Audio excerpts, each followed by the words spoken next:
what is the difference between variable, independent variable, and dependent variable? Let's break it down so that the distinction is very clear. Again, a bit of a disclaimer, I'll be using ice cream in this example, but I am not endorsing any particular ice cream brand, nor the consumption of ice cream. So what is a variable? And when I'm talking about variable, I'm referring now to the quantitative research method so that it is clear from the very beginning. Variable is a very simple concept. It is a characteristic or an attribute that can actually be measured quantitatively, which means that we can capture some of its variations or its variations quantitatively. In other words, a variable is a question that participants will respond to in your survey if you are conducting a survey, or it is a question that your respondents respond to during an experiment. Let's have a look at an example.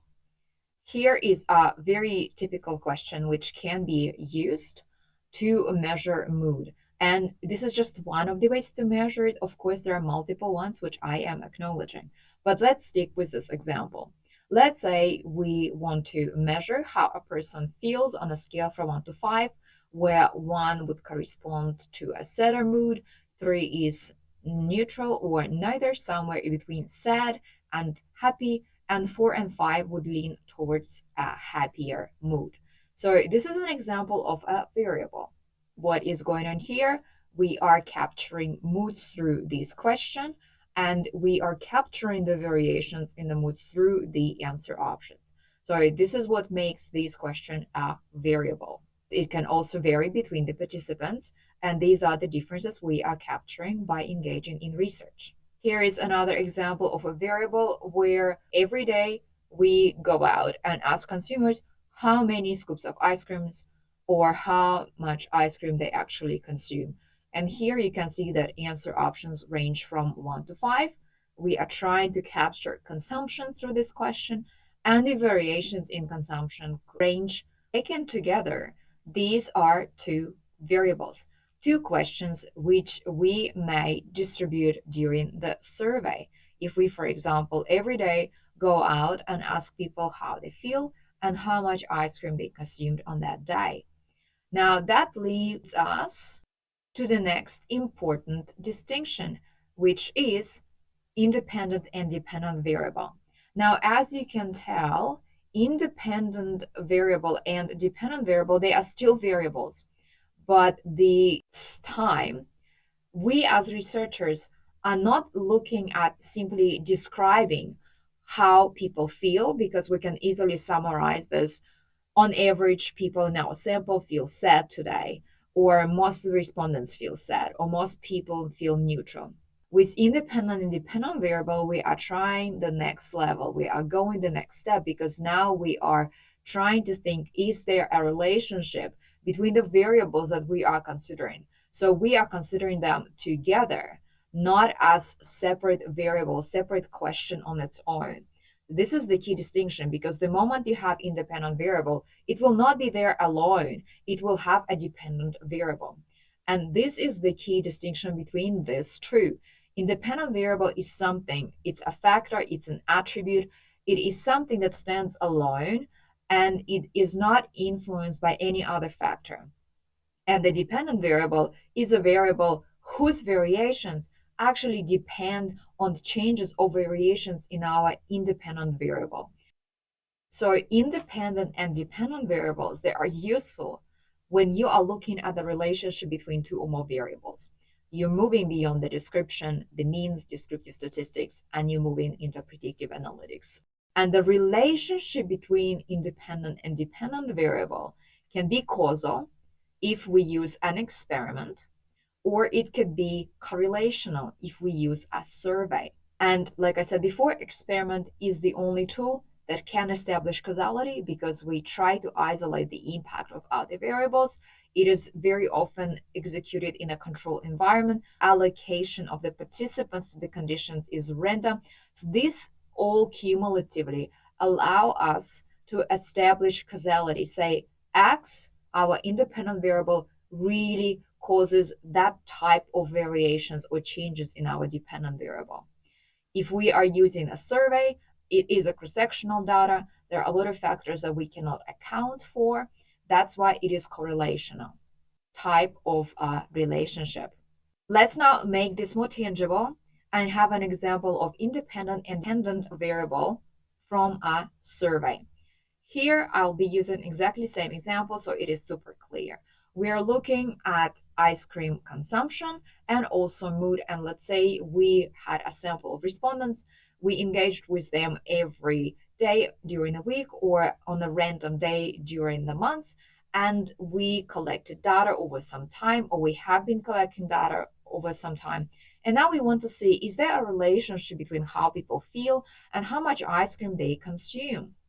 So what are we actually looking at here is those variations, whether variations in our mood, whether it's at a lower end of answer options corresponds to lower end on the ice cream consumption, or whether scores that are at the higher end of the response scale also correlate or they co-occur with responses at the higher end on the ice cream consumption. And this is what is captured by correlational relationship between variables, because we are looking at how the answers on mood actually vary with the answers on the ice cream consumption. And this is why arrows here that I have on the screen for you, they are double-edged because it is hard to establish causality. Maybe if you consume more ice cream, then you feel better. It's not your mood that actually causes your consumption, right? So this is exactly the type of relationship which is correlational that I'm talking about when you're dealing with surveys. You cannot establish causality really clear. And what we are looking here is either positive or negative relationship between the mood. Positive means that as the answer options on one variable increase, they do so also for the second variable. So let's say your mood increases, so does your ice cream consumption. It is possible, right? Or your mood decreases and then your ice cream consumption decreases. Also possible. Or it could be negative relationship. As your mood decreases, your ice cream consumption increases. So negative relationship occurs when one variable goes up, the other one goes down. It goes in the opposite direction. So try to remember it like this. Positive scores on one variable go up, they do so on the other one, on the dependent variable. The negative one means as they go up on one variable, they go down on the other one, or the other way around. Both are possible. Let's move on now to a different example. Let's look at an experiment. And the example that I used was two conditions where we manipulated mood. We assigned participants randomly into a sad condition, or we induced a sad emotion or sad feeling and a positive one. So this time I have only two levels of variation in my independent variable. And then I am measuring at the end of the experiment how many ice cream they would like to eat now, or if I want to reduce the effect of my intervention on consumers to make it less obvious, I might say, well, how many ice cream would you like to consume today? So it's not super obvious to them what the purpose of your experiment was. So what you're looking at here is actually the causal effect of the mood on the amount of ice cream that is consumed. And your hypothesis here may be that positive and negative mood, they have different effects on the number of ice cream consumed. Another example of an experiment using ice cream would be you are inducing different types of mood, sad or happy, and then you are giving them options to pick ice cream, and then you're trying to collect or you are measuring what sort of color they're leaning towards. So this is an example of a situation where you would be looking at the color choice. And again, you would have particular hypothesis saying that positive mood has a particular impact on color choice. Maybe they go for brighter colors, which may not always be the case, and that the negative mood has an impact on different type of color choice, which may not always be the case because, like I said, this example is made up for educational purposes. But if you find an academic paper that talks about it, please mention it for me in the comments. I will read it. So if I am to summarize what I've just talked about in relation to independent and dependent variables, I would say with a survey and with the experiment, even the language would be very different. With the survey, you would be talking about the relationship, whether it's positive or negative, and you would use such words as between X and Y, which is your independent and dependent variable.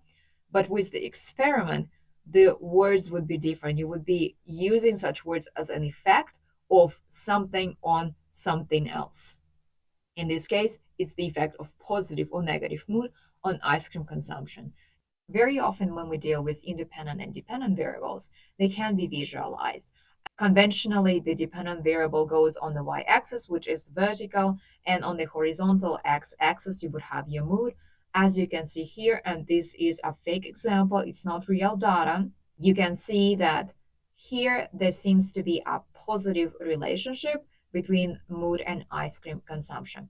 This is what a positive relationship would look like. If it was negative, the data would be scattered more like this. So this is an example of a visualization which may take place if you plot your data using survey.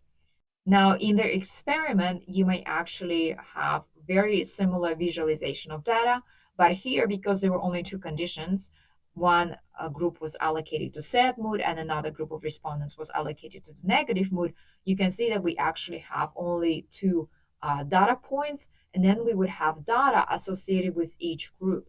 So when you do your research using experimental design, you would be trying to test the differences between the number of ice creams consumed by sad people or people who were allocated to a sad mood condition, and the participants who were allocated to the positive mood condition. Now, like I said before, don't forget, experiment is the only method that can establish causality. And if we are looking at survey data, we are dealing with relationships. Now, I hope that the difference between variable, independent variable, and dependent variable is clear to you, and now you understand how amazing research can be.